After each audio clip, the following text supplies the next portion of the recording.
Aceh Barat Daya.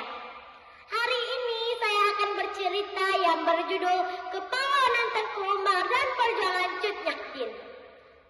Tengku Umar dilahirkan pada tahun 1854 di Melabuh, Aceh Barat. Ketika Perang Aceh meletus pada tahun 1873. Tengku Umar sudah menjadi panglima perang pada usia 19 tahun. Tengku Umar dikenal sebagai sosok pemberani pantang menyerah dalam menghadapi segala persoalan dan sangat cerdik serta pandai bersiasat perang.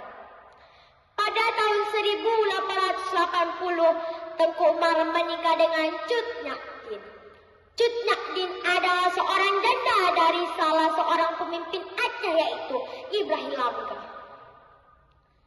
Pernikahan antar mereka berdua sangat dikagumi oleh rakyat Aceh karena Cut Nyak Dien dan Tengku Umar ikut serta ke medan perang. Dan tak lama dari hasil perkawinan Cut Nyak Dien dan Tengku Umar, maka lahirlah seorang anak perempuan yang diberi nama Cut Gambang. Tengku Umar sangat licik dalam mengatur strategi perang gerilyanya. Bahkan Tengku Umar pernah menyerahkan diri kepada Belanda pada tanggal 30 September 1883 di Kota Raja. Tuan, izinkanlah saya bisa bekerja denganmu, Tuan. Belanda berpikir dengan menyerahnya Tengku Umar, Belanda akan mudah untuk menaklukkan semua bangsa Aceh. Tetapi Tengku Umar tidak berniat seperti itu. Tengku Umar hanya berniat untuk merebut senjata Belanda. Tak lama Tengku Umar bekerja dengan Belanda. Tengku Umar mendapat kepercayaan dari Belanda. Tengku Umar mendapat gaji dari Belanda secara diam-diam. Tengku Umar mengirimkan tersebut kepada pasukan Aceh di hutan untuk menambah modal perang gerilyanya. Ketika sebuah kapal Inggris yang bernama Nikero disandra oleh Raja Tuna dengan meminta tebusan sebanyak $10.000. Belanda harus menebusnya. Kalau tidak, antara Inggris dan Belanda akan terjadi ketegangan dan tidak akan bekerja sama lagi. Maka ditujukanlah Tengku Umar datang ke tempat tersebut. Maka Tengku Umar datang ke tempat tersebut. Wow, apa yang sedang terjadi? Ternyata Tengku Umar membunuh pasukan Belanda dengan sebanyak 32 orang dan merampas senjata Belanda. Tengku Umar pun berlari kembali pulang ke hutan. Mendengar hal tersebut, Belanda sangat marah sambil berkata, "Kuperintahkan kepada saudara-saudara semua, siapa yang bisa menangkap itu Umar, begitu pun Baci akan cerai uang yang banyak." Mereka pun semua menjawab, "Betul, kami siap melaksanakan tugas." Maka berangkatlah serdadu-serdadu Belanda sambil berkata, "Mana Tuan Umar? Apakah kalian nampak Tuan Umar?" Rakyat pun semua menjawab, "Tidak, kami tidak nampak mana-mana itu Tengku Umar."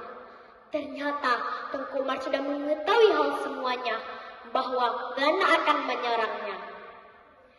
Singkat cerita, bertempurlah antara Tengku Umar dan Belanda.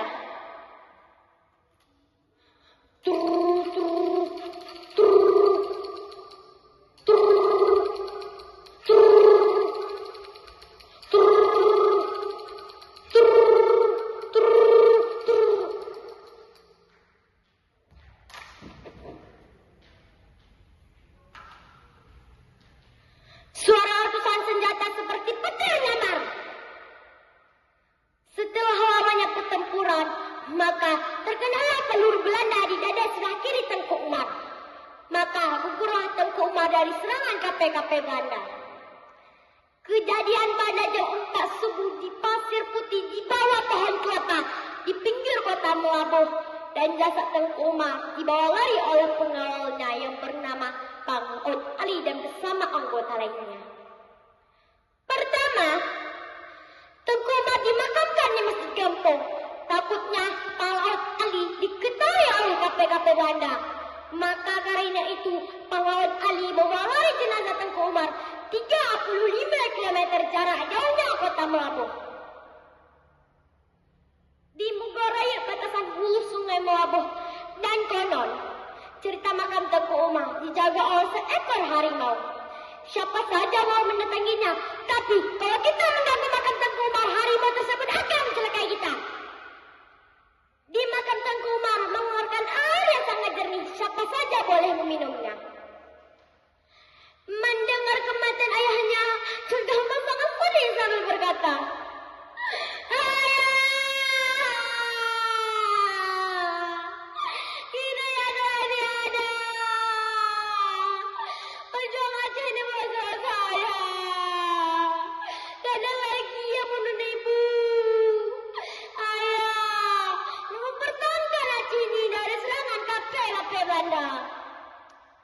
lalu Cik Nadin pun sangat marah dan ditampar Cik Gambang sambil berkata, "Bangunlah Cik Gambang, lapor Tengku Umar Handale, tak pastikan Bruno berpercaya macam mempertahankan Aceh dari serangan kapal-kapal Belanda.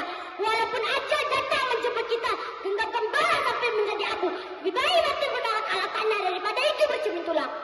Itulah kata Cik Nadin. Setelah Tengku Umar meninggal, Cik Nadin mengambil alih pimpinan perang gerilyanya. Mendengar hal tersebut, Melanda sangat marah sambil berkata, "Ku berantakan kepada syedana semua. Siapa yang bisa menangkap itu? Cik Nadin akan saya beri uang 5 listrik yang banyak. Pokoknya kau harus menangkap itu, Cik Nadin, begitu maupun mati." Singkat cerita, diculikkanlah Cik Nadin dan asingkan di kota Sumedang, Jawa Barat. Tak lama kemudian, Cik Nadin jatuh sakit, kelopak matanya sudah turun ke bawah. Kalau Cik Nadin mau melihat kelopak matanya harus diangkat. Pada suatu hari, Cik Nadin sedang mencupekkan sirih dan ada pengawalnya yang bernama Pak Laut Karim berketok pintu. "Tok, tok, tok." Cik Nadin pun menjawab,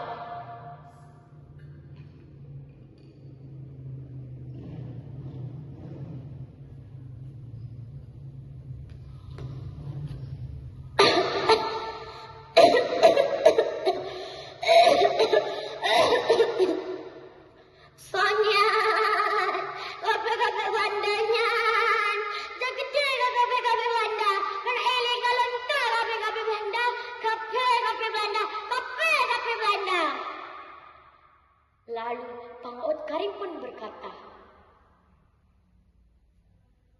"Gondunya, gon gabe Belanda dan Pak Laut Karim."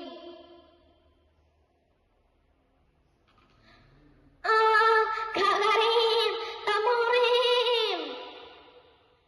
Sayangnya, tak lama kemudian Cik Nadin jatuh sakit dan wafat di kota Sumedang, Jawa Barat pada tanggal 6 November 1908 pada usia 60 tahun.